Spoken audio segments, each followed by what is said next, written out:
MCQ में आप लोगों का इंटरप्रिटेशन और इंप्रूव करेंगे, तो आज कुछ क्वेश्चंस ज्यादा करेंगे, बिकॉज मुझे आप लोगों की अंडरस्टैंडिंग लेवल को डेवलप करना है। सो हम डिस्कस करने जा रहे हैं, एक ऑडिट एविडेंस के बारे में डिस्कस करने जा रहे हैं, एक्सटर्नल कंफर्मेशन। किसके बारे में डिस्कस करने जा रहे हैं कि एक्सटर्नल कंफर्मेशन किस तरीके से ली जाती है और एक्सटर्नल कंफर्मेशन का ऑब्जेक्ट क्या होता है।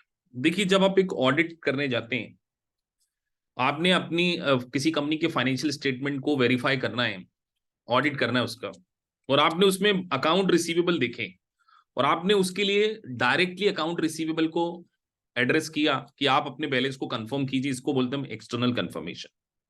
आपको क्या लगता है, ये एनालिटिकल प्रोसीजर है, सब्सटेंटिव प्रोसीजर है? और अगर सब्सटेंटिव प्रोसीजर है तो क्या ये टेस्ट ऑफ डिटेल है या टेस्ट ऑफ कंट्रोल है? क्या लगता है आप लोगों को, व्हाट इज दिस? कितने लोगों को लगता है ये टेस्ट ऑफ कंट्रोल है? तो ऑब्वियस सी बात है सर, कंट्रोल तो हम तब बोलते हैं जब इंटरनल कंट्रोल के बारे में बात हो रही है, और यहां पर इंटरनल कंट्रोल के बारे में बात नहीं कर रहे हैं हम। यहां हमारा डिस्कशन इंटरनल कंट्रोल पर नहीं हो रहा है। तो ये बेसिकली एक प्रकार की सब्सटेंटिव प्रोसीजर है। क्या है सर? सब्सटेंटिव प्रोसीजर, कि आप अकाउंट रिसीवेबल के बैलेंस को कंफर्म कर रहे हैं। तो एक वर्ड यूज कर रहे हैं हम ऑडिट में, एविडेंस प्रोसेसिव होना चाहिए रेदर देन कंक्लूसिव। कंक्लूसिव तो हो ही नहीं सकते। जब कभी भी आप कोई एविडेंस लेते हैं तो एविडेंस कैसे होते हैं? प्रोसेसिव। मतलब वो कहीं ना कहीं जस्टिफिकेशन आपको, एक प्रकार से अगर इसका डिक्शनरी मीनिंग आप ढूंढने जाएंगे,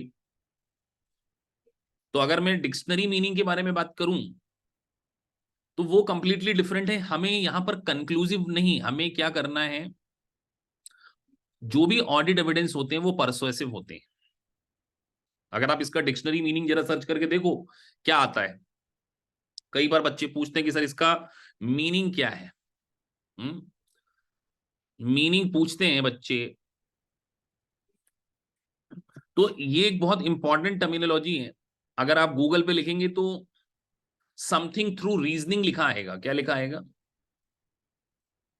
समथिंग थ्रू रीजनिंग। तो ध्यान रखिए, जो भी ऑडिट एविडेंस होते हैं वो परसेसिव होते हैं, मतलब रीजनिंग, कंक्लूसिव नहीं होते वो। तो जो भी ऑडिट एविडेंस आपको कलेक्ट करना है वो परसेसिव होने चाहिए। उसके बाद जस्ट थोड़ा स्क्रीन शेयर हो रही है अगेन।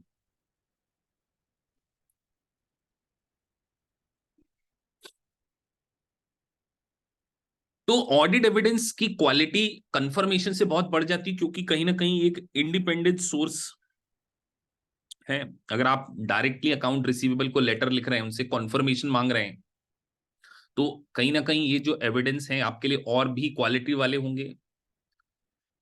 और ये डॉक्यूमेंट्री फॉर्म में होते हैं, या तो आपको इलेक्ट्रॉनिक वे में मिलेगा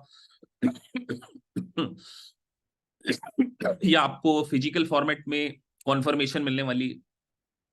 तो कॉन्फर्मेशन जो होगी हमेशा एक रिलायबल, मोर रिलायबल एविडेंस है। इंटरनली जनरेट करने से कहीं ज्यादा रिलायबल होती है कि आप सीधे थर्ड पार्टी से क्या कर रहे हैं, कॉन्फर्मेशन ले रहे हैं। तो conformation is a substantive procedure. हम बार बार डिस्कस करेंगे sir, it's a part of substantive procedure. तो अल्टीमेटली आप डायरेक्टली क्या कर रहे हो, थर्ड पार्टी से रिस्पॉन्ड क्या कर रहे हो, कलेक्ट कर रहे हो। तो ये एक प्रकार का ऑडिट एविडेंस। अब ये इतना इंपॉर्टेंट क्यों है? इसके ऊपर सिमुलेशंस आने के बहुत ज्यादा चांसेस हैं। तो बहुत सारी कॉन्फर्मेशन हम लोग अपने क्लाइंट के, कस्टमर से, उसके, तो मैं आपसे पूछूं, कॉन्फर्मेशन डिस्क्लोजर में ली जाएगी, अकाउंट बैलेंस में ली जाएगी, या ट्रांजेक्शन में ली जाएगी? तो आप क्या बोलोगे? कॉन्फर्मेशन किसके लिए ली जानी चाहिए? Disclosure, account balance, transaction, existence? कौन सा असर्शन के लिए ज्यादा यूजफुल होती है कॉन्फर्मेशन? कॉन्फर्मेशन एग्जिस्टेंस के लिए है या वैल्यूएशन के लिए है? अब आप पहचानना सीख रहे हैं असर्शन। तो सर ऑब्वियस सी बात है, आपने इतना जब हमको डिटेल में पढ़ा दिया है ऑलरेडी, तो अकाउंट बैलेंस एक्चुअली में एग्जिस्ट करते हैं कि नहीं करते, ये क्या है, असर्शन है। तो सर एविडेंस कॉन्फर्मेशन के थ्रू हम एग्जिस्टेंस असर्शन को क्या कर रहे हैं, चेक कर रहे हैं, एग्जिस्टेंस असर्शन।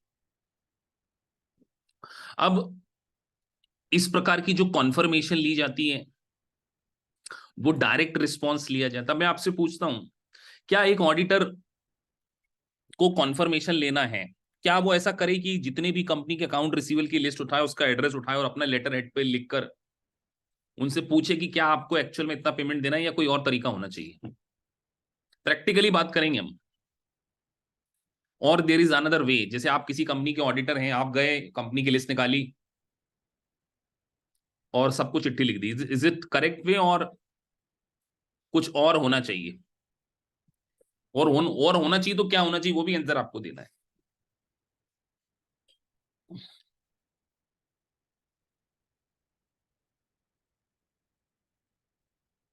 कस्टमर को डायरेक्ट लिखें या मैनेजमेंट को रिक्वेस्ट करें कि वो हमें कॉन्फर्मेशन दिलाए? क्या लगता है, डायरेक्ट कंफर्मेशन लेना है कि डायरेक्ट कस्टमर? मतलब मैं आपको चॉइस दे रहा हूं, चॉइस ए है आपके लिए, ए और बी। चॉइस ए है कि आप सीधे कस्टमर के पास चले जाएं, सी फॉर कस्टमर, और एम फॉर मैनेजमेंट, मैनेजमेंट के पास जाएं। क्या करोगे आप लोग? सी वाले हैंड रेस करो बेटा।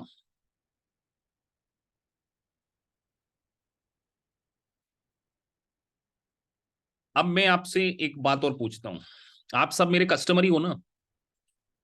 अगर मान के चलो आपकी कुछ आउटस्टैंडिंग ड्यू हो, कल को एक थर्ड पार्टी उठ के आए, बोले मैं तो सम्मी सलूजा सर का ऑडिटर हूं, मुझे बताइए आपको सम्मी सर को कितना पैसे देना है, आप बता दोगे ईमानदारी से उनको?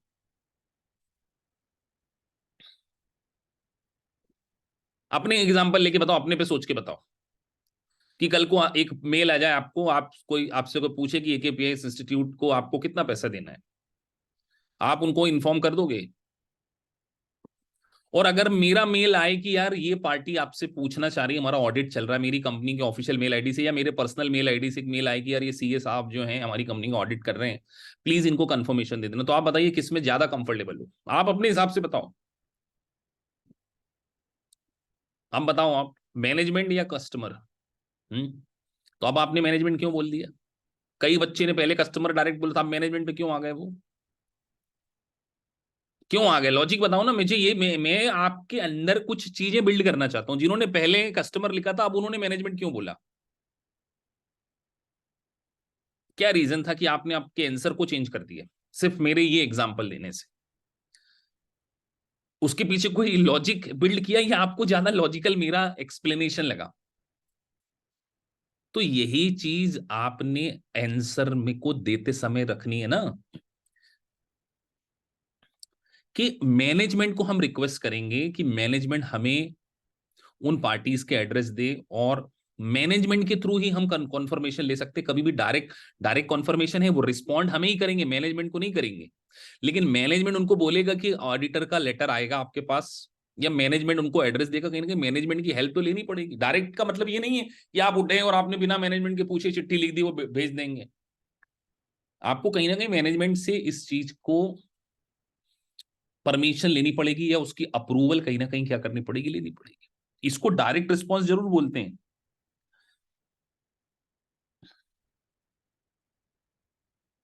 लेकिन इसका ये मतलब नहीं कि मैनेजमेंट से आप पूछोगे ही नहीं।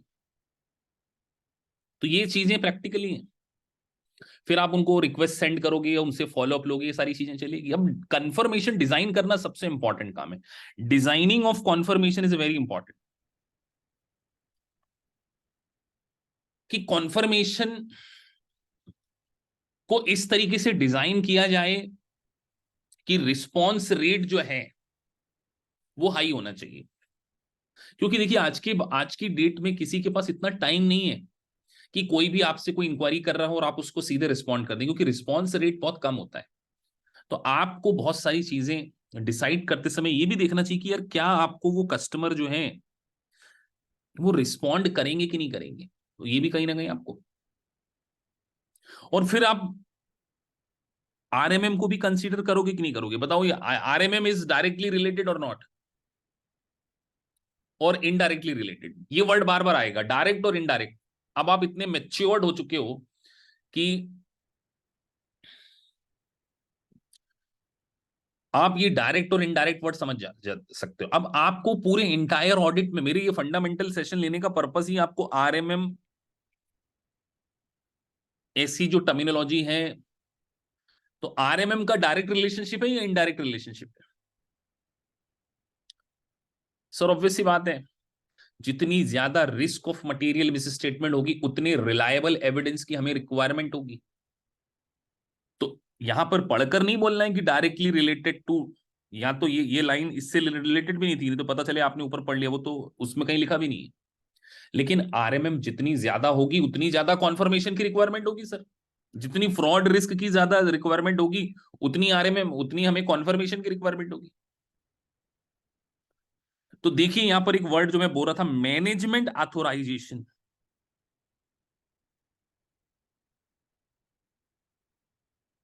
एक तो मैनेजमेंट से ऑथोराइजेशन करेंगे, और क्या ये एक, अब मैं आपसे पूछता हूं, क्या ये ऑडिटिंग स्टैंडर्ड का पार्ट होगा या ऑडिटर का प्रोफेशनल जजमेंट होगा कि उसे कॉन्फर्मेशन लेनी चाहिए या नहीं लेना चाहिए?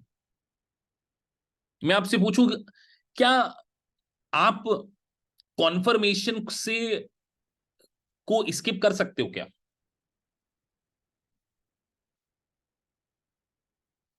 कितने लोगों को लग सकता है सर कॉन्फर्मेशन से स्किप कर सकते हैं? अभी जनरल, अभी हम मेन लेक्चर नहीं पढ़ रहे, मैं आप लोगों के अंदर थॉट डेवलप करना चाह रहा हूं। जिनको लगता है कि कॉन्फर्मेशन से स्किप कर सकते हैं वो यस लिखें।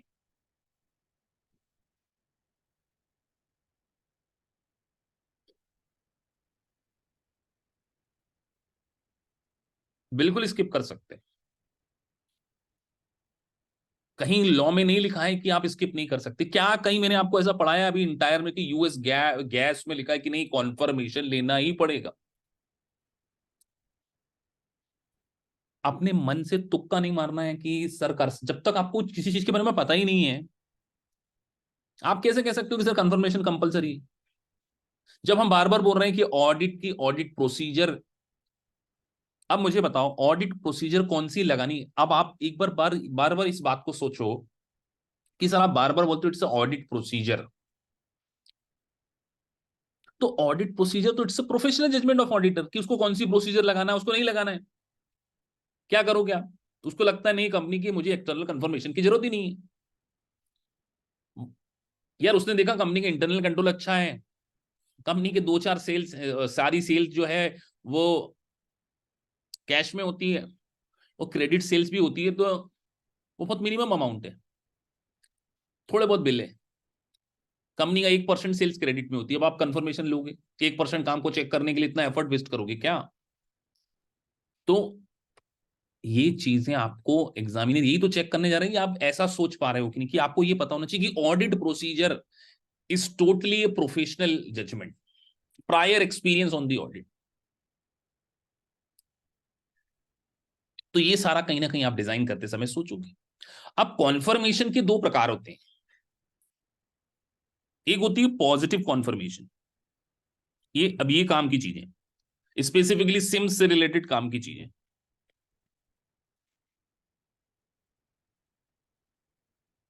पॉजिटिव कॉन्फर्मेशन, पॉजिटिव का मतलब आपको रिस्पॉन्ड करना ही पड़ेगा। मतलब ऑडिटर है ये, और ये कस्टमर है, और हमने इनको बोला, हमने मैनेजमेंट से परमिशन ले ली कि यार आपको एक चिट्ठी लिखी उसमें ये एड्रेस दिया है और लिखा है कि क्या 10,000 के बैलेंस से आप अग्री करते हैं, यस और नो आपको रिस्पॉन्ड करना है। This is called positive confirmation. Whether they are agree or whether they are not agree, this is called positive confirmation. अब मैं आपसे एक और चीज पूछता हूं, पॉजिटिव कॉन्फर्मेशन में भी एक होता है ब्लैंक कॉन्फर्मेशन। हमने खाली जगह भेज दी कि यहां पर आपका जो भी बैलेंस है कंफर्म करके भेज दीजिए। ज्यादा बेटर क्या लग रहा है, ये स्पेसिफाइड अमाउंट कर देना या ब्लैंक छोड़ देना? सामने वाली पार्टी लिख के भेजेगी।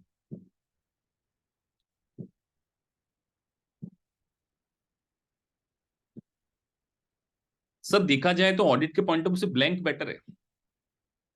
पूछो क्यों? यार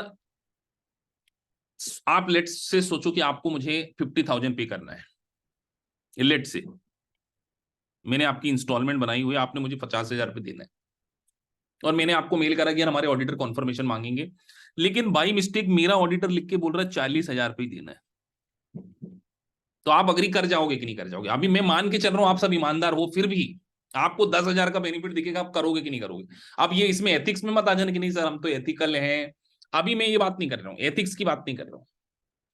99% चाहे कितने ही एथिकल हो यार, जब सारी कम बोल रहे तो हाँ देने ही तो हो सकता है, इतना ही देना हो, आप अग्री कर जाओगे। लेकिन अगर मैं ब्लैंक लिख के बोलूंगा कि अमाउंट कंफर्म करो, तो आप क्या करोगे खुद बताओ? आप कहीं ना, चलो आप भूल गए, आपने 2 साल पहले कोचिंग करी थी, आप बहुत ही इंस्टॉलमेंट में पैसे दे रहे थे, तो आप क्या करोगे? कहीं ना कहीं अपना बैंक स्टेटमेंट चेक करोगे, यार सर को उस टाइम कितने दिए थे, कुछ ईएमआई हुई थी क्या, कुछ इवेल्युएशन का फीस भी इंक्लूड थी क्या? कहीं ना कहीं अपना रिकॉर्ड चेक करोगे, तो इसमें एक्यूरेसी लेवल किस में बढ़ गई? ब्लैंक में बढ़ गई कि नहीं बढ़ गई? अब फिर आप देखो ब्लैंक में आना शुरू हो गए, लेकिन पहले आपने स्पेसिफिक अमाउंट में हाँ भर दिया, तो ऐसा क्यों नहीं सोचते आप? अब ब्लैंक पे क्यों शिफ्ट हो जाते हो, मेरे को जल्दी बताओ।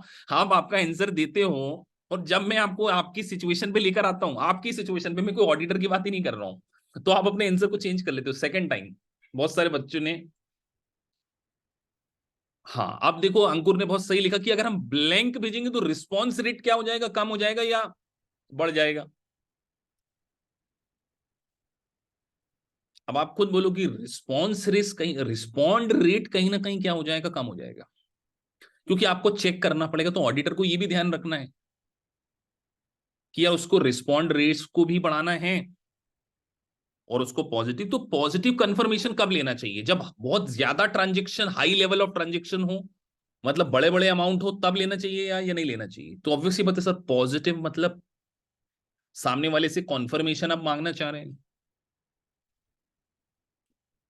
तो ये बातें ही आपको क्या है, अंडरस्टैंड करने की रिक्वायरमेंट है। Positive confirmation request to reply in all cases, it may ask the confirming party to state whether they are agree or not with the information given or to provide the information।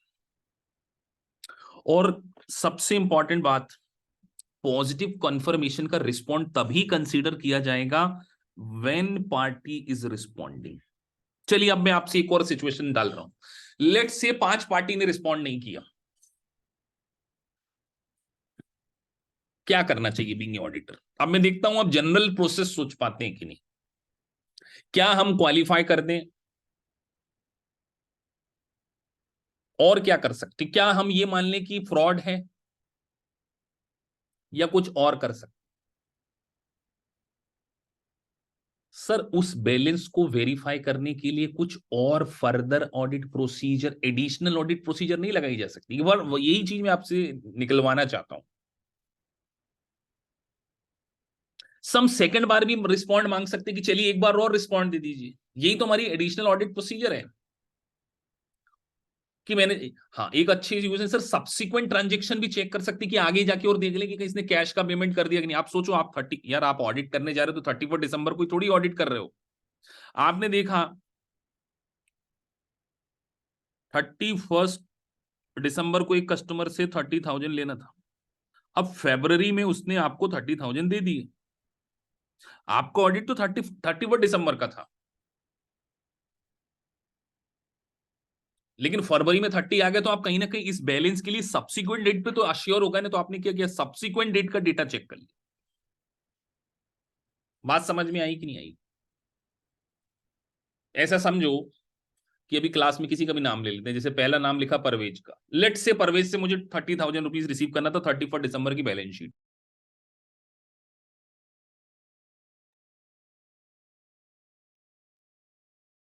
एक second, वो connection उड़ गया था।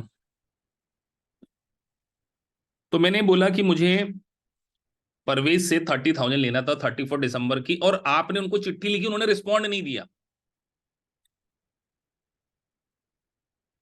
और आपने जाके जनवरी और फरवरी में देखा कि 30,000 का पेमेंट परवेज के अकाउंट से मेरे अकाउंट में आया हुआ है, तो कहीं ना कहीं आपने क्या किया, आपने सब्सिक्वेंट बैलेंस को जाके चेक करके ये पता कर लिया ना कि इस पर्टिकुलर अकाउंट रिसीवेबल से हमें 30,000 रिसीव करने हैं। बात समझ में आ गई कि नहीं आ गई कि सर हम एक फर्दर एडिशनल ऑडिट प्रोसीजर भी क्या कर सकते हैं, लगा सकते हैं, when response are not received, कि अगर आपको रिस्पॉन्ड नहीं मिला तो आप और कुछ करोगे, आप हाथ पे हाथ धड़े रख के नहीं बैठोगे कि ये हो गया मैनेजमेंट से बात करेंगे, ऐसे थॉट नहीं आना चाहिए आपके दिमाग में। आपके दिमाग में बार बार यही चीज आनी चाहिए कि ऑडिटर का काम ऑडिट को कंप्लीट करना है, क्रिटिकल अप्रोच नहीं लेना है कि सीधे हम मैनेजमेंट के पास चले जाएंगे, हम तो बैलेंस शीट को सर्टिफाई हम वो कर देंगे, ये ऐसे थॉट बच्चों जैसे होंगे। अब बहुत इंपॉर्टेंट बात लिखी, ब्लैंक कंफर्मेशन से क्या इंपॉर्टेंट चीज निकल कर आएगी। Blank confirmation requests are used to reduce the risk that recipient will respond without verifying the information. आप सोचिए, आपने किसी को खाली चिट्ठी पहुंचा दी कि इस पे बैलेंस लिखो, तो इस बात को हमने कंप्लीटली एलिमिनेट कर दिया कि वो बिना वेरीफाई करे आपकी इंफॉर्मेशन को फिल करे। क्या ऐसा हो सकता है कि आपके पास लेटर जाए कि यार कितना पेमेंट देना है और आप आंख मूंझ के बोल दो 50,000 देना है, लाख रुपए देना है? ऐसा तो कुछ नहीं बोलोगे ना। या तो आप रिस्पॉन्ड नहीं करोगे, और अगर करोगे तो बिल्कुल वेरीफाई करके ही करोगे।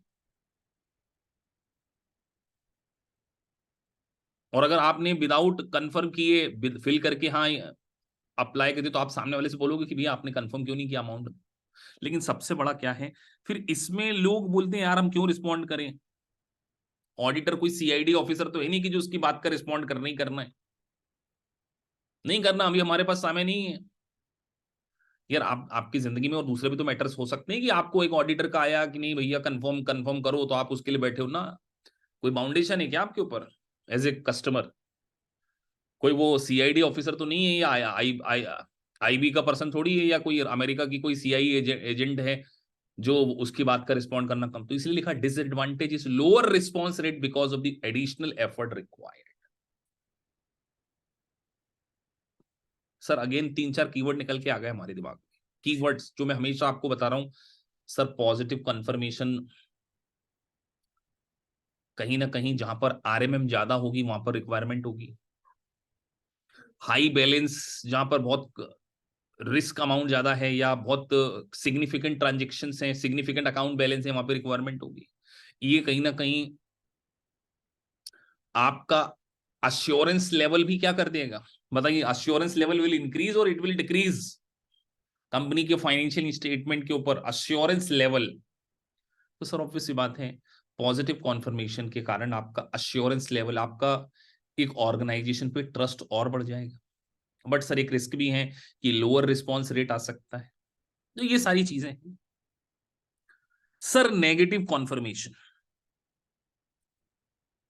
तो नेगेटिव कॉन्फर्मेशन क्या है, respond only if they disagree. मतलब मेल पे आपको आया कि अगर आप को ये बैलेंस, जैसे कई बार देखते हो मेल पे आता है ना, do not reply to this mail, do not necessary लिखते हैं ना, वो क्या है, आपने ऐसा मेल आता ही नहीं आता है कभी कभी आपको, कहीं ना कहीं से आता होगा मेल इस प्रकार का, इट्स ऑटो जनरेटेड, या इनकम टैक्स डिपार्टमेंट से या कहीं से, या म्यूचुअल फंड कहीं आपने अगर इन्वेस्टमेंट वगैरह किया हो, तो वो एक नेगेटिव कॉन्फर्मेशन है। गवर्नमेंट ईमेल जो होते हैं जनरली वो नेगेटिव कन्फर्मेशन होते हैं। मतलब नेगेटिव का मतलब ये नहीं है कि ऑडिटर आपसे नकारात्मक बैलेंस पूछना चाह रहा है कि कहीं माइनस में तो नहीं चल रहा बैलेंस, ना ना ना ना।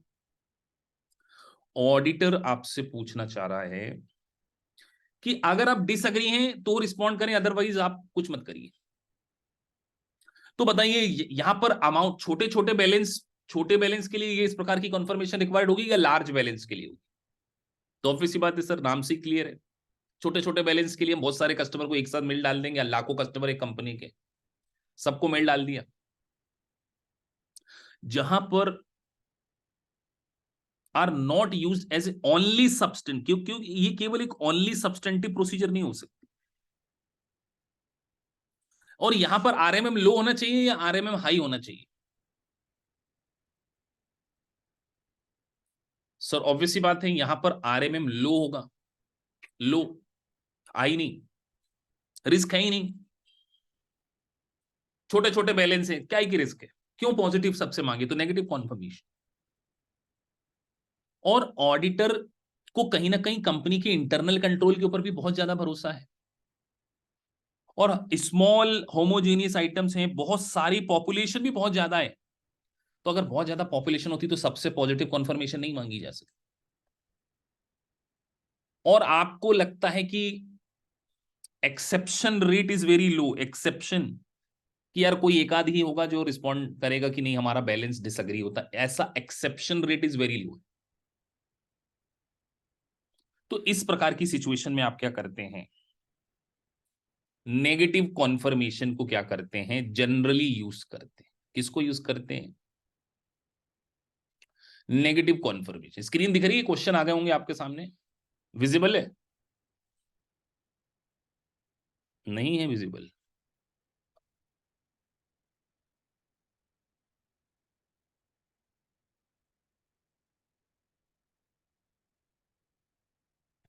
चलिए अब शुरू हो जाइए। अब आपको आज 27 क्वेश्चन में आपको आंसर देना है, थोड़ा सा साइज बढ़ा लेते हैं। Which of the following circumstances most likely would cause auditor to suspect that there are material misstatement in the entity's financial statement?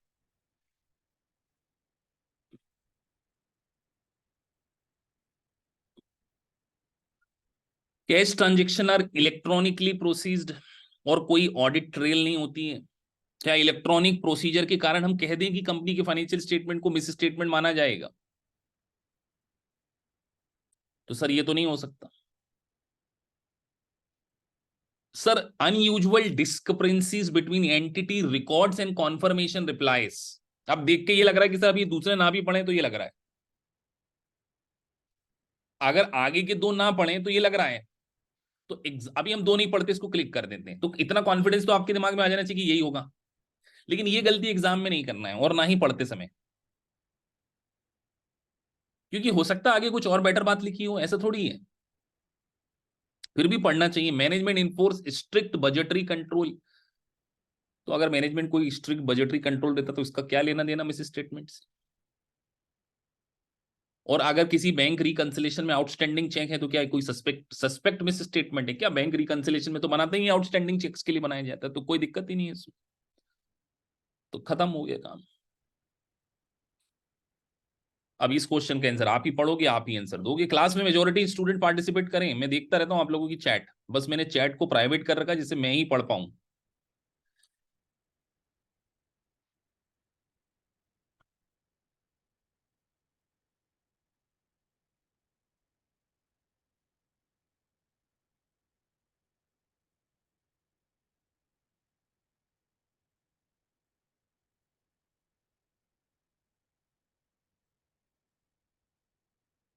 अब कितना सिंपल सा क्वेश्चन है, in confirming the client account receivable in prior year, auditor found that there were many differences between the recorded amount and confirmation replies की बहुत ज्यादा। ये पिछले साल का अनुभव है हमारा, करंट ईयर का नहीं है, ध्यान रखना, एक एक लाइन इंपॉर्टेंट है। पिछले साल का अनुभव है कि अकाउंट बैलेंस और जो कॉन्फर्मेशन आती है उसमें डिफरेंसेस होते हैं, और लेकिन this differences which were not misstatement, were not misstatement which required substantial time to resolve. अब मैं आपसे कुछ कॉन्सेप्चुअल भी आपसे पूछना चाहता हूं। आप मुझे बताइए, एक अकाउंट रिसीवेबल का बैलेंस हम बता रहे हैं 80,000, और सब जो अकाउंट रिसीवेबल है जो हमारा डेटर है वो बोल रहा है 50,000, तो क्या ये मिस स्टेटमेंट है?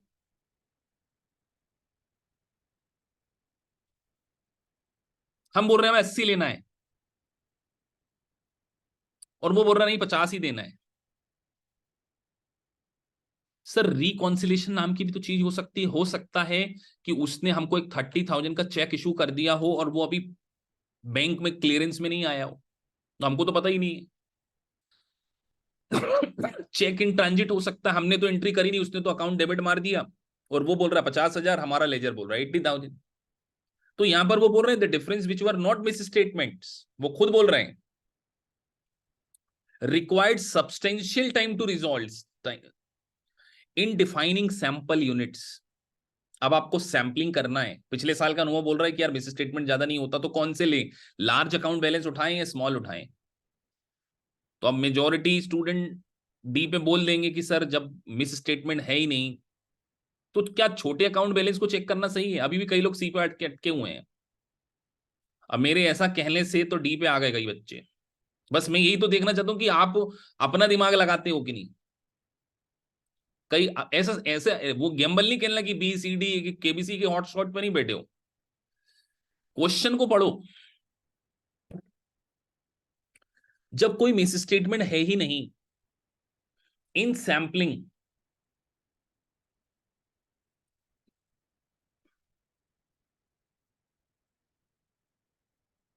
इन सैंपलिंग आप क्या ओवर ड्यू बैलेंस को उठाओगे?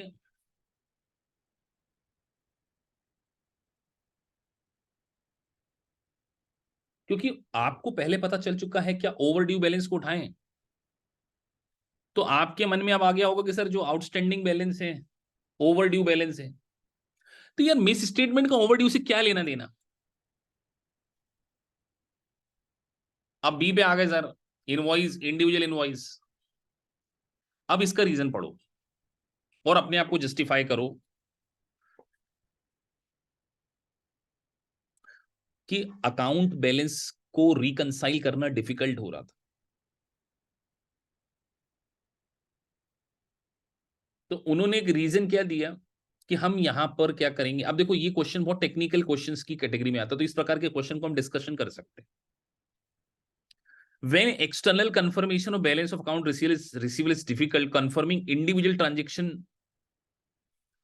तो इंडिविजुअल ट्रांजेक्शन को हम प्रेफर इसीलिए कर सकते हैं कि देखिए एक इंडिविजुअल ट्रांजेक्शन, यहां पर क्या है, इंडिविजुअल इंडिविजुअल इनवॉइस के बारे में बात कर सकते हैं, हम ओवरऑल बैलेंस के बारे में बात नहीं कर रहे हैं। क्योंकि हमें ओवरऑल रिकंसाइल करने में तो बहुत टाइम लगता है, लेकिन इंडिविजुअल इनवॉइस को रिकंसाइल करने में टाइम नहीं लगेगा। तो यहां पर क्या लिख रहे हैं कि आपको इनवॉइस को ही क्या करना है, कंफर्म करना। आप सोचो पूरा बैलेंस नहीं मिला रहे, आपने को कितनी सेल करी उसको हम क्या कर लेंगे, इनवॉइस वाइज इनवॉइस को क्या करेंगे, मैचअप करेंगे। तो अब इस प्रकार के जब आप क्वेश्चन दिखेंगे तो इसमें आपको फिर नोट डाउन करना पड़ेगा। चलिए अगला क्वेश्चन, ये क्वेश्चन अभी हमने नहीं पढ़ा है। नेगेटिव के बारे में पढ़ेंगे, पॉजिटिव और नेगेटिव।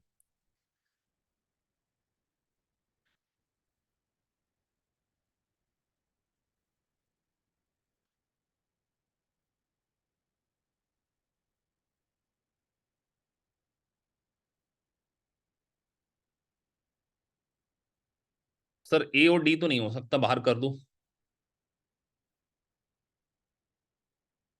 ऐसा कहीं हमने पढ़ा है क्या कि पॉजिटिव ट्रेड ट्रेड बैलेंस के लिए और नेगेटिव अदर बैलेंस के लिए, तो ए और डी तो सीधे बाहर हो गए sir. Positive from where assessment is low, तो वो तो सर असेसमेंट रिस्क मटेरियल में हाई होता था, वहां पर लेते तो वो तो हो ही नहीं सकता।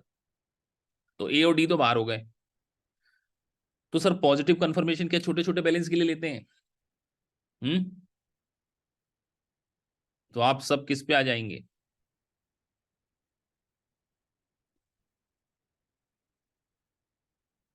क्या पॉजिटिव सारे बैलेंस के लिए लेते हैं? नहीं लेते हैं सर। तो सी हो गया। तो ऐसे एनालाइज करना। अच्छा, इस प्रकार के ही क्वेश्चन की जो वैरायटी होगी ना, वो एमसीक्यू में बच्चों का एक्सपीरियंस है सर, 80% क्वेश्चन तो बेसिक लेवल पर आते हैं। मतलब अगर 66 क्वेश्चन है, तो अगर उन्होंने 80 बोला है, तो मैं एवरेज मानू 50 40 क्वेश्चन आपको ऐसे देखने को मिलेंगे, 35 40 जो आपसे ऐसे हो जाएंगे डायरेक्टली। लेकिन जो 25 30 क्वेश्चन है वो थोड़ा सा स्ट्रगल वाले होंगे। तो आपका जब मैं स्कोर चेक करूंगा तो मैं चाहूंगा कि आपका स्कोर 75 के ऊपर ही हो एमसीक्यू में। अभी आपका मॉक टेस्ट होने वाला है, सेकंड लार्जेस्ट मॉक टेस्ट, और देखते हैं उसमें आप लोग क्या करते हैं। पॉजिटिव कंफर्मेशन के लिए क्या करें, अगला क्वेश्चन,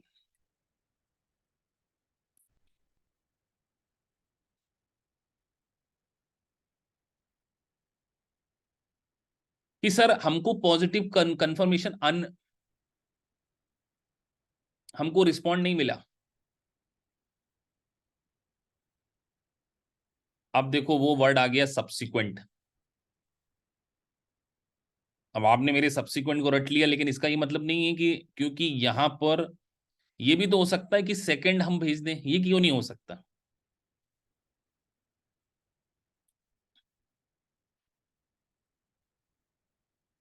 अब बेटा इस प्रकार के क्वेश्चन जानलेवा हो जाते हैं बस,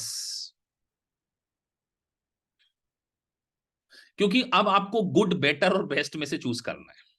तीनों ही सही है, देखा जाए तो आंसर तीनों सही है कि सर सेकंड कंफर्मेशन भी भेजी जा सकती है, client obtain correspondence from the customer. अब क्या या परफॉर्मिंग सब्सिक्वेंट प्रोसीजर, ज्यादा ज्यादा इमीडिएटली क्या हो सकता है? अब देखो इस प्रकार के क्वेश्चन में एनीबडी कैन बी, मतलब कोई किसी से भी गलती हो सकती है कि यार अब सर इस प्रकार की, क्योंकि फिर ये थोड़ा सा क्रैमिंग वाली बात होगी कि यार पहले इस ऑर्डर को फॉलो करना। तो इस प्रकार के क्वेश्चन में आप ऑर्डर फॉलो कर सकते हैं। मतलब अब आपको रटना पड़ेगा कि सर हम क्या करेंगे, सेकंड रिक्वेस्ट भेजें या करें, क्योंकि दोनों ही सही है, ऐसा नहीं कि ये भी नहीं कर सकते, प्रैक्टिकली तो दोनों ही सही है। बट अब आपको पहले क्या बेटर दिख रहा है कि सीधे सब्सिक्वेंट पे पहुंच जाए या सेकंड मांग लें उससे? अब आप में से मेजोरिटी स्टूडेंट बी के साथ में है,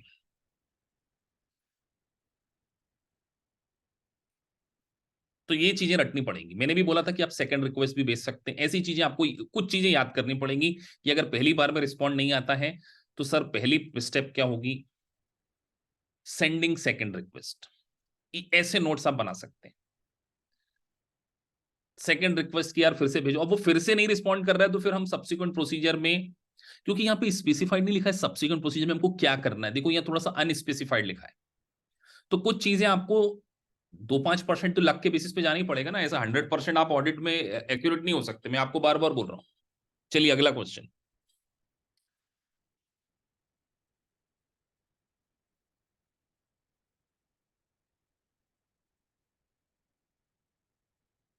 which of the following statement auditor most likely to add negative?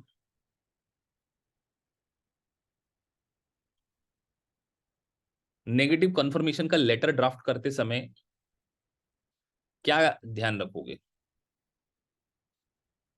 कि जिससे रिस्पॉन्स रेट, ऐसा कुछ लिखा है ना, एंकरेज टाइमली कंसिडरेशन पाई,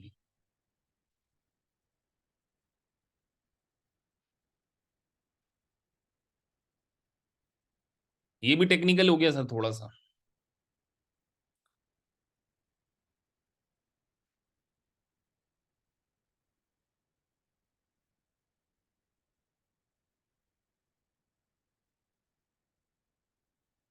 देखो कई बच्चे सीधे बी पे जंप मार जाएंगे लेकिन वो डी को नहीं पढ़ रहे हैं, क्योंकि डी में भी लैंग्वेज, देखो अब यहाँ पे लैंग्वेज का गेम है कि report any differences on the enclose statement directly to our auditors.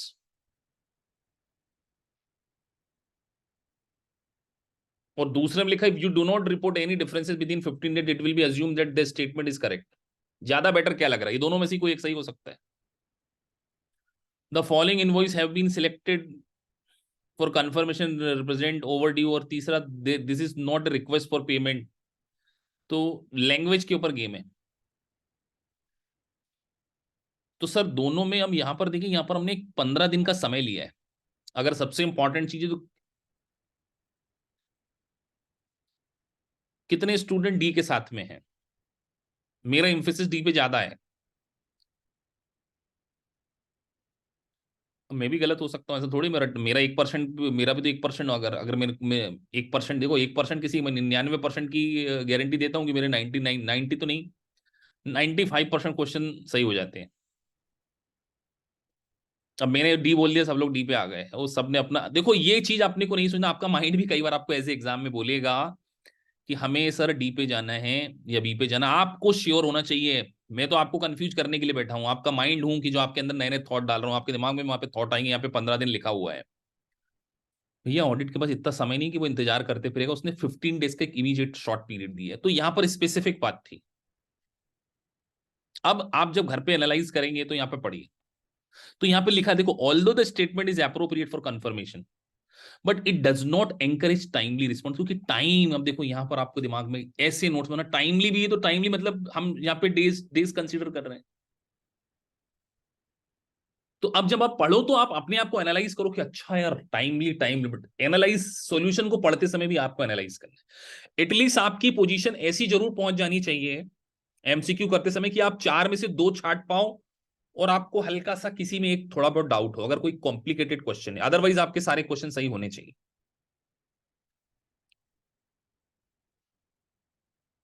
किसमें कॉन्फर्मेशन की रिक्वायरमेंट नहीं होती? अब इस क्वेश्चन का आंसर आपको लॉजिक से देना, किसी बुक में नहीं लिखा है। कहां से कंफर्मेशन कम से कम मिलने के चांसेस है? क्या डिपार्टमेंट, शेयर होल्डर, डेट और इन्वेंट्रीज?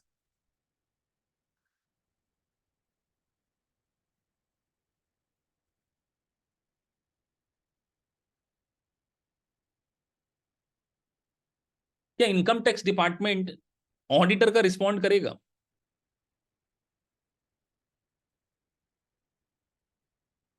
मैं एक चिट्ठी लिखूं इनकम टैक्स डिपार्टमेंट को कि यार मुझे बताओ कि इनको इनकम रिफंड देना है कि नहीं देना, तो क्या इनकम टैक्स डिपार्टमेंट मुझे रिस्पॉन्ड कर देगा? मैं एक चार्टर्ड अकाउंटेंट इंडिया का भी, मैं यूएस की बात नहीं करता हूं, मैं इंडिया के डायरेक्ट टैक्स ऑफिसर को एक लेटर लिखता हूं, वो इतने वेले बैठे हैं कि एक सीए का लेटर आ गया और वो रिस्पॉन्ड करना शुरू करते हैं। इनकम टैक्स डिपार्टमेंट है वो। तो क्या इनकम टैक्स डिपार्टमेंट से कंफर्मेशन मिल जाएगी आपको? कभी नहीं मिलेगी कंफर्मेशन। ये कॉन्फिडेंशियल इंफॉर्मेशन आपको इनकम टैक्स डिपार्टमेंट क्यों दे देगा? नहीं दे सकता कभी भी। कितना रिफंड देना है मुझे, तो यहां से नहीं आएगी कभी भी।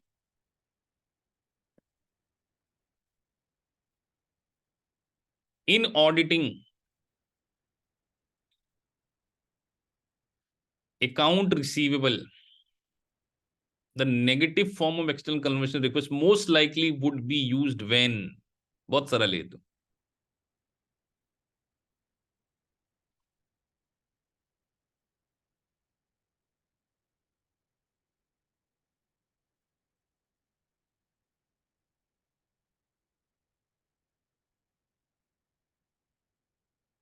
अब यहां पर आप बी और डी में कंफ्यूज होंगे, मेरी गारंटी है, और मेजोरिटी डी पे पहुंच जाएंगे।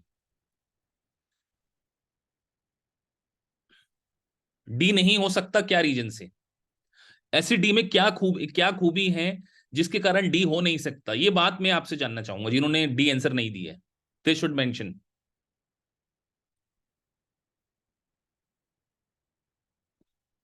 डी में ऐसी क्या रीजन है, ऐसा क्या बात लिखी, सारी बात सही लिखी, एक बात गलत लिखी डी में, कि एरर बहुत ज्यादा है। एरर होगा तो कभी भी नेगेटिव कंफर्मेशन भेजी नहीं जा सकती। तो यही बात के कारण डी नहीं हो सकता। और एक ये भी नहीं हो सकता, बाकी सब सारे। अब अच्छा, किसी बच्चों ने बोला sir small number of accounts, small number of accounts में हम नेगेटिव कब से भेजने लगे? तो वो तो हो नहीं सकता सर। तो सर अब यही बचा है, assess risk of material mission relatively is low. तो जहां पर आरएमएम कम होता है वहां पर ये हो सकता है। लेकिन अब एक और ये भी तो पढ़े, ऐसा अब किसी ने सी दे दिया ड्यूअल प्रोसेस टेस्ट, तो ये ड्यूअल प्रोसेस हमने कहां पढ़ के आए? कहीं नहीं पढ़ा सर ऐसा। तो देखो, आंसर सही होना गलत होना कई बार मैटर नहीं करता, आपकी प्रोसेस सही होनी चाहिए। और टेक योर टाइम। मैं आपके अंदर वो खूबी डेवलप करना चाह रहा हूं कि आपको, क्योंकि अब आपके इंटरप्रिटेशन वाले 3 टॉपिक हैं। लॉ भी जो आप पढ़ेंगे ना, इनकम टैक्स, वो भी ऐसे ही इसी का भाई है। अब फार थोड़ा सा सरल है, जहां न्यूमेरिकल ज्यादा है, बट मेजोरिटी जगह आपको एनालाइज करना ही पड़ेगा।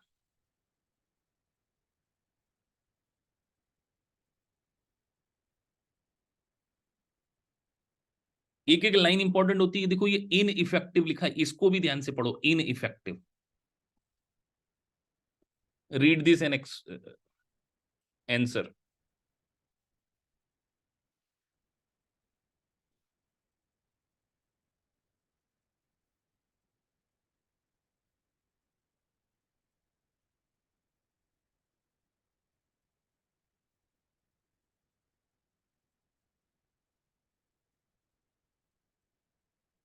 Auditor decided to use blank form of positive, हम खाली भेजना चाहते हैं।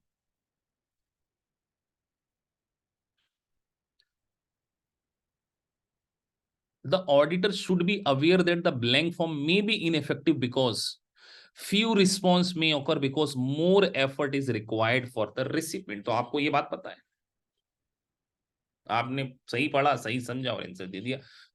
अब जल्दबाजी अगर किसी बच्चे ने करी, वो ये लिख रहे हैं मिर्जा गालिब, क्या नाम है तुम्हारा, मिर्जा एंसमुल्ला बैग, थोड़ा सा ध्यान से पढ़ना पड़ेगा इसको। अच्छा, इस प्रकार के क्वेश्चन अगर आपसे गलत हो रहे हैं तो कंसेप्चुअली आप लैग कर रहे हो, जो कि मैं ऑलरेडी एक्सप्लेन कर चुका हूं।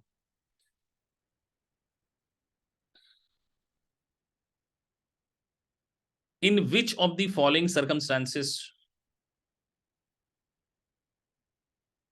Negative form of account receivable?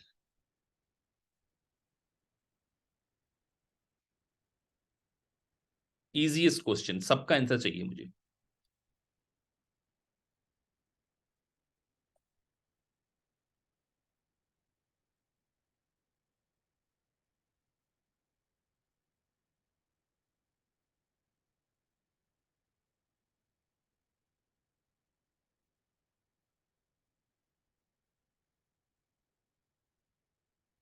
इससे इजी क्वेश्चन नहीं हो सकता।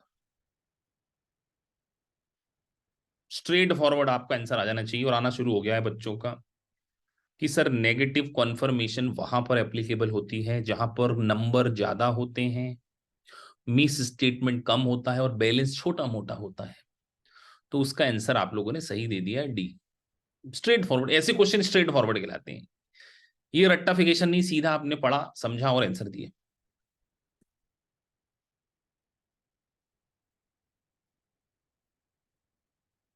हाँ, अब असर्शन चेक करना चाहता था मैं। देखो, एग्जामिनर इतना समझदार है इस क्वेश्चन में कि उन्होंने एग्जिस्टेंस दो जगह डाला है, कि अब आपको ये तो पता है कि भैया अकाउंट रिसीवेबल में कॉन्फर्मेशन जो है वो एग्जिस्टेंस में तो पता की जाती है, तो अब एग्जिस्टेंस बी में भी है और सी में भी है, और मेजोरिटी स्टूडेंट सी बोलेंगे, मुझे ऐसा लगता है। अब देखो, जिन्होंने डी बोल दिया वो तो बिल्कुल अंधाधुंध चल रहे हैं।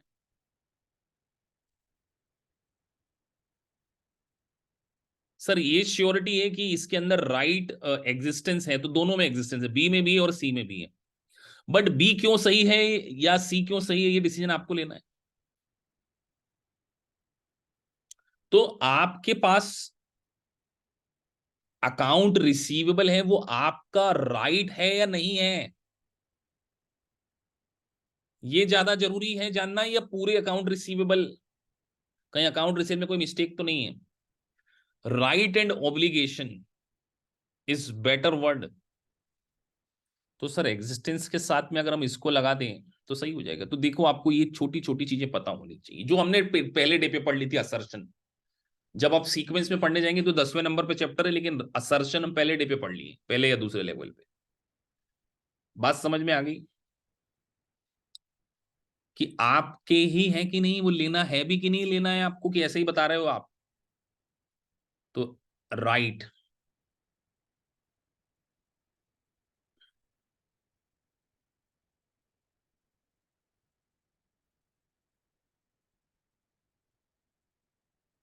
मैं पढ़ूंगा भी नहीं इस क्वेश्चन को, मैं देखना चाहता हूं आप क्या पढ़ते हैं।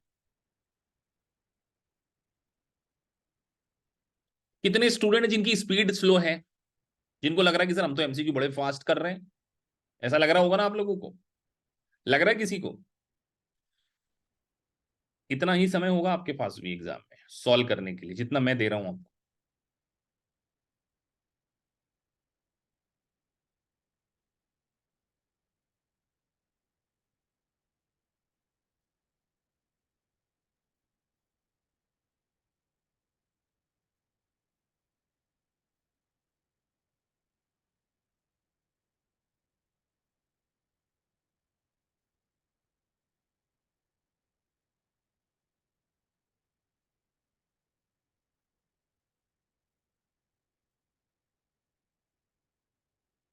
मेरी स्पीड ज्यादा है या आप लोगों की स्लो है, जरा आंसर देना इस बात को। मैं स्लो हूं या आप? मैं स्लो तो नहीं हूं, मैं ज्यादा फास्ट तो नहीं हूं ना। इतना ही समय है बेटा एग्जाम में, इससे ज्यादा समय नहीं है, इस बात के लिए आप रेडी हो जाना कि आप सोच रहे हो कि एक एक क्वेश्चन को हम 5-5 मिनट एनालाइज करेंगे, तो बेटा 66 क्वेश्चन में 66 क्वेश्चन में आपने अगर 4 घंटे का पेपर है तो एनालाइज कर लो कितनी जल्दी देना है। ये क्वेश्चन सबसे टेक्निकल क्वेश्चन है, गैम्बल खेलना है आप लोगों को। देखना चाहता हूँ गैम्बल सही होता है कि नहीं होता है। अब जब इस प्रकार के टेक्निकल, देखो एग्जाम में भी ऐसा होगा कि कुछ क्वेश्चन ऐसे आएंगे जो आपने पढ़े ही नहीं होंगे, तो एक एक आराम से पढ़ो। विच of the following disclaimer liability include within response to auditor confirmation request would allow auditor to rely on confirmation appropriate audit evidence, कि कहां आपको ऐसा लगता है कि confirmation is appropriate audit evidence. तो कर्टसी हो सकता है कि एक तो वर्ड आ गया, information is forward as a matter of courtesy, तो कर्टसी के लिए क्या अपन वो करते हैं।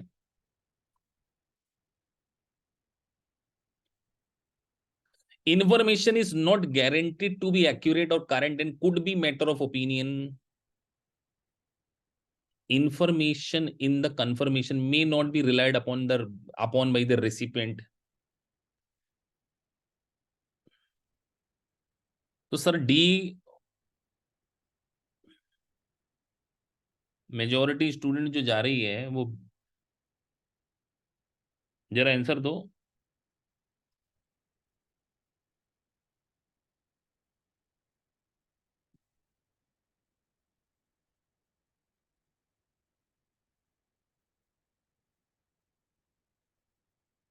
मेरा यहाँ डी लिखा है, तो क्या डी दे दोगे आप लोग?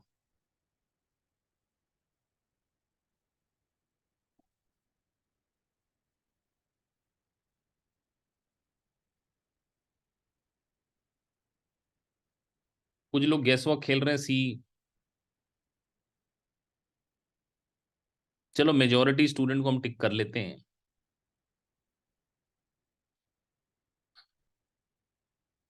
मेजॉरिटी बी बोल रही है यार, लेकिन बी पे दिल नहीं कर रहा लगाने का।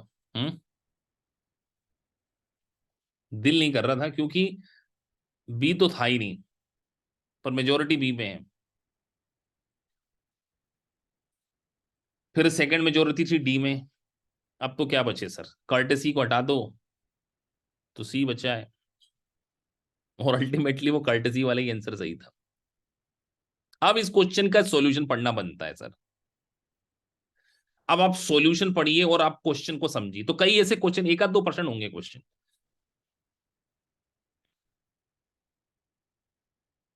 कुछ बाद में आपको यहां पे समझाऊंगा।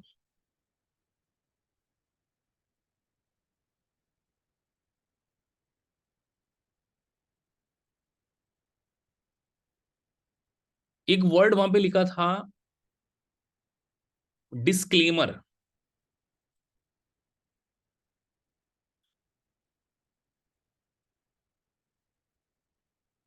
Which of the following disclaimer of liability included with response to auditor confirmation.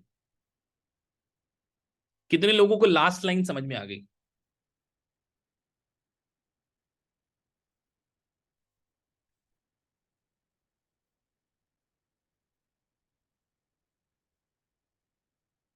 Last line ही सबसे इंपॉर्टेंट थी उसमें।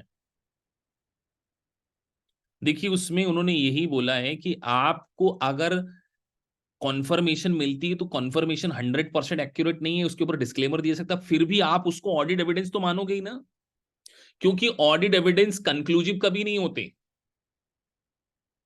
The disclaimer of the answer does not impact the reliability of the information being confirm. मतलब वो आपको ये कहना चाहते हैं, क्वेश्चन टेक्निकल था। इस क्वेश्चन को मैं मान सकता हूं कि कहीं ना कहीं आपसे नहीं बना, तो आप इसको थोड़ा सा उसमें ले सकते हो। देखो उसमें बाकी सारी इंफॉर्मेशन में एकदम स्ट्रेट फॉरवर्ड पता चल रहा है। क्या ऐसा हो सकता है क्या हम इंफॉर्मेशन पर रिलाई ना करें? Information is not guaranteed to be accurate or current and could be matter of opinion. अरे मैटर ऑफ ओपिनियन तो हो ही नहीं सकता ना, कि मैटर ऑफ ओपिनियन है इंफॉर्मेशन कॉन्फर्मेशन लेना। कोई ओपिनियन वाला तो है नहीं, तो ऐसी चीजों से आपको बाहर करना पड़ेगा। तो कई बार आपको है ना कुछ ऐसे वर्ड ध्यान रखकर कि यार ओपिनियन वाला मैटर तो नहीं हो सकता है, थोड़ा सा एक एजुकेशनल गेस भी खेलना पड़ेगा, 1-2%, 1-2% होगा, ऐसा ऐसा नहीं होगा कि सारे क्वेश्चन ऐसे होंगे, 100 नहीं लाना है। अब ये स्ट्रेट फॉरवर्ड क्वेश्चन है, blank form of positive confirmation.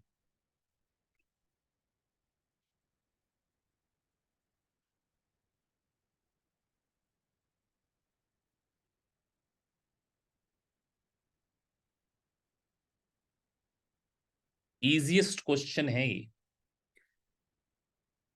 आपको कब लगता है कि हमें ब्लैंक कंफर्मेशन भेजना चाहिए?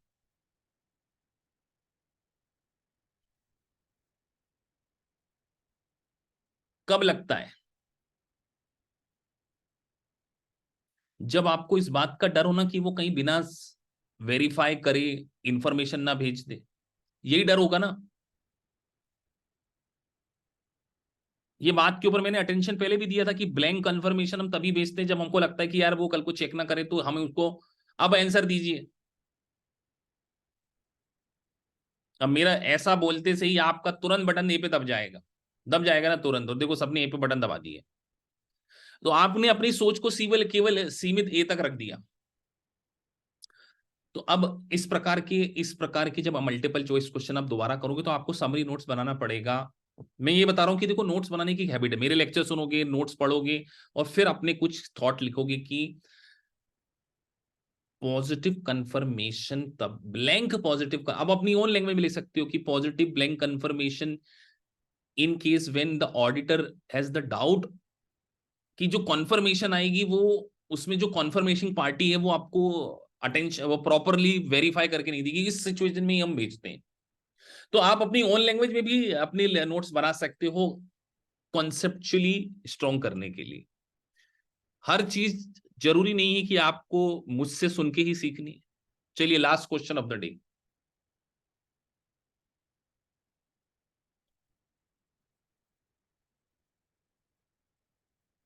Negative confirmation is less effective than positive confirmation, इसका मतलब पॉजिटिव ज्यादा इफेक्टिव होती होगी कहां पर?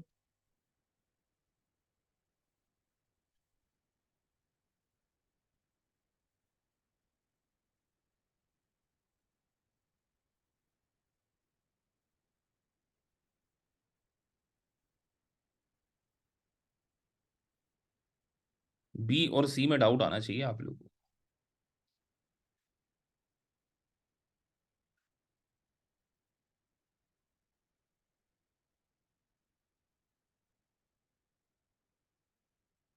हाँ एक ही बार बी लिखो यार, तुम 10 बार बी लिख देते हो तो मेरे को बहुत सारे बी दिख जाते हैं, इतना इतना टेंशन ना लो यार।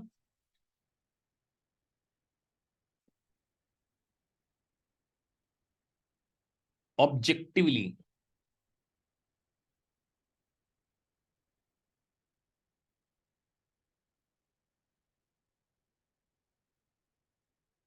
चलो तुम्हारा ही आंसर टिक कर देते हैं बी।